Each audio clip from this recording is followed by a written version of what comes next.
Good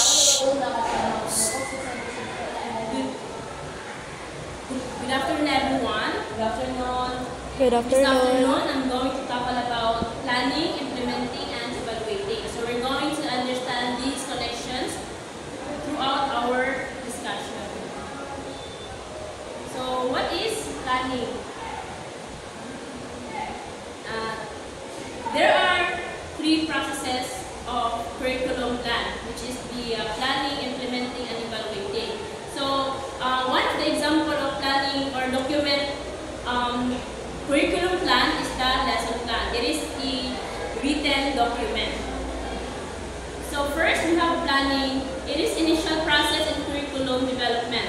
It includes determining the needs through an assessment. Needs would include those of the learners, the teachers, the community, and society, as these relate to the curriculum. After the needs have been identified, the intended outcomes are set.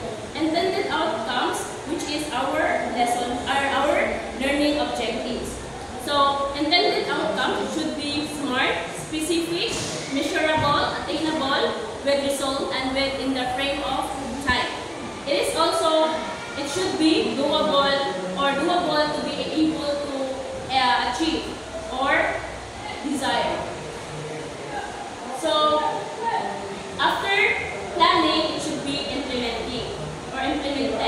So, what should be implemented?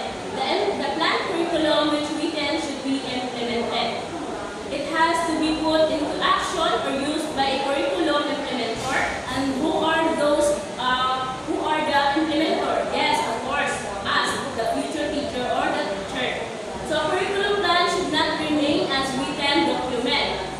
With a well-written curriculum plan, the teacher can execute this with the help of instructional materials, equipment, resource materials, and enough time, of course.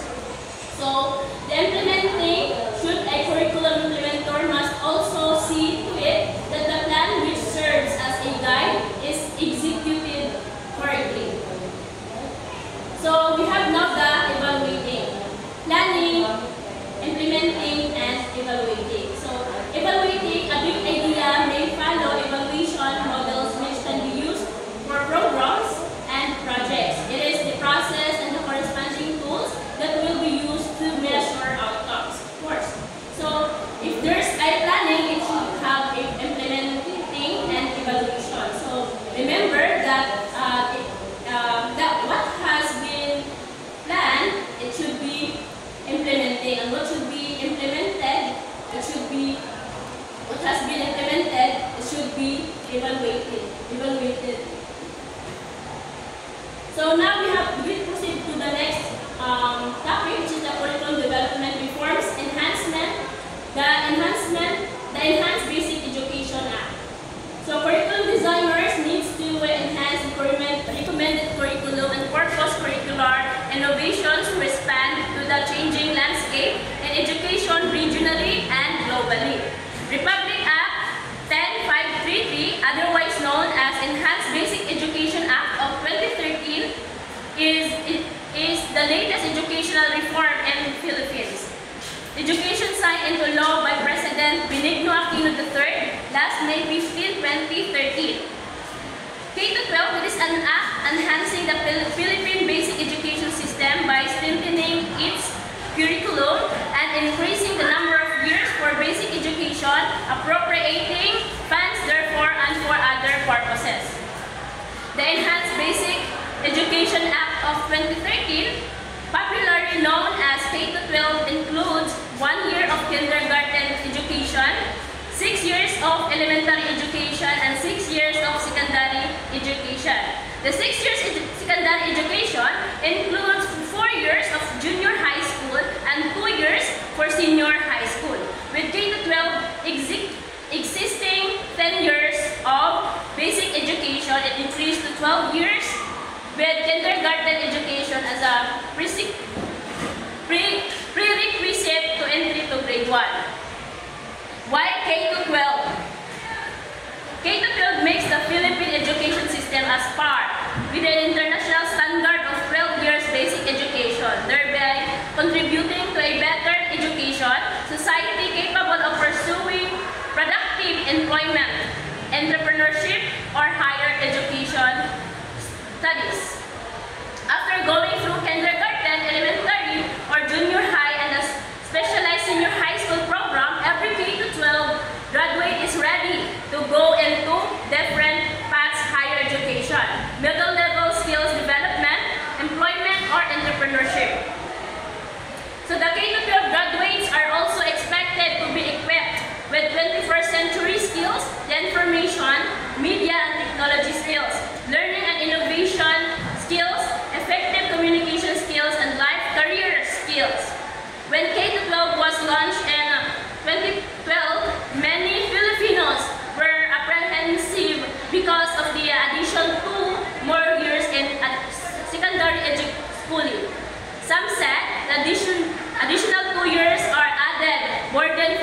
average Filipino family.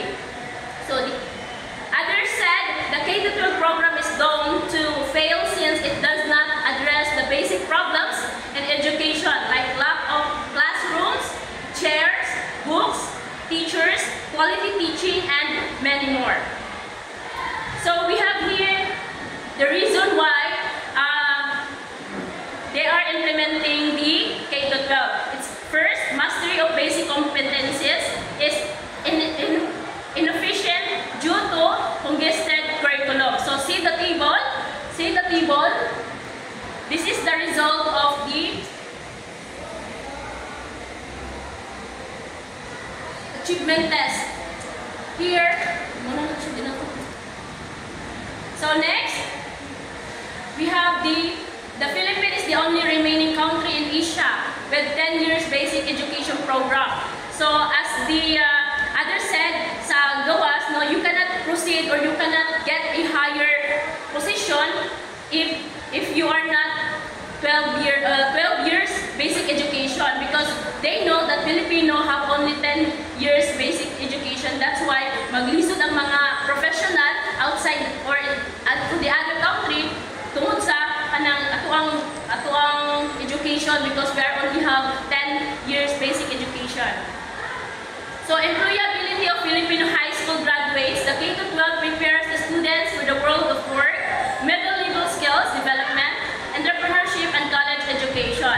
As early as grade 7 and grade 8, the students is made to explore at least 8 subjects in the 4 areas of technology and arts and agriculture and fishery arts. In grade 10 and grade 12, the students is supposed to have obtained a national certificate, NC1 or NC2. So make a grade 1 graduate employable. So muna ito ang ilahang purpose, no? Even dili na sa mga sa college, at least nasa lang yung paingnan. So the short duration of basic education in the Philippines resulted to 15 years old graduates who are not legally employable. With the implementation of the K-12, the graduates of senior high is 18 years old who is legally employable. So the K-12 Curriculum Section 5 of the Enhanced Basic Education Act of 2013 stipulates the following curricular standards which the curriculum developers adhered to in crafting the K-12 curriculum. First, the curriculum shall be learner-centered, inclusive, and developmentally appropriate.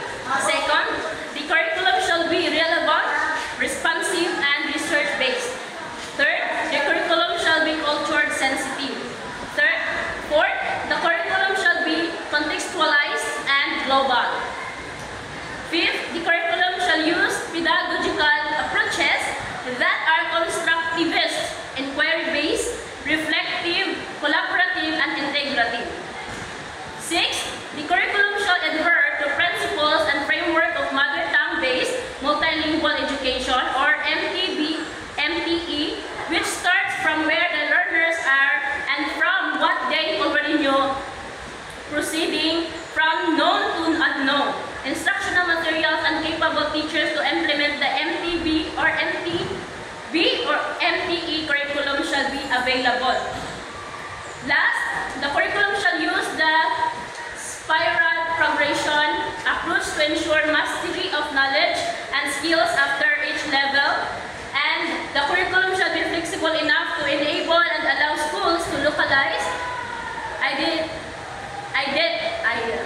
indigenize, and enhance the same base in their respective education and social context. The production and development of locally produced teaching materials shall be encouraged, and approved of these materials shall devolve to the regional and division education units. Curriculum tracks. The students after undergoing senior high school can choose among 4 tracks: academic, technical, vocational, livelihood, and sport track, and arts and design track. The academic track includes 4 strands, which is business accountancy management or BAM, humanities and social science, HUMS, science, technology, engineering, mathematics or STEM, and general academic strands or GAS. Hindi ba na siya BAM, accountancy, business and management? Business accountancy,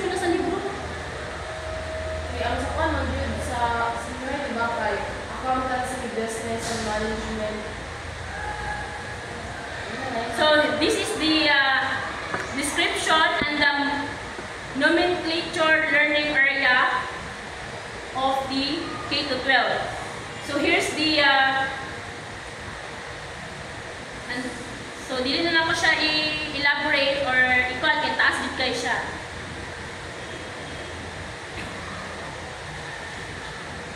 So that's the end of my report, and this is my quotes or my Verse Proverbs 1, chapter 1 verse 5. verse 5. Let the wise hear and increase in learning, and the one who understands obtain guidance.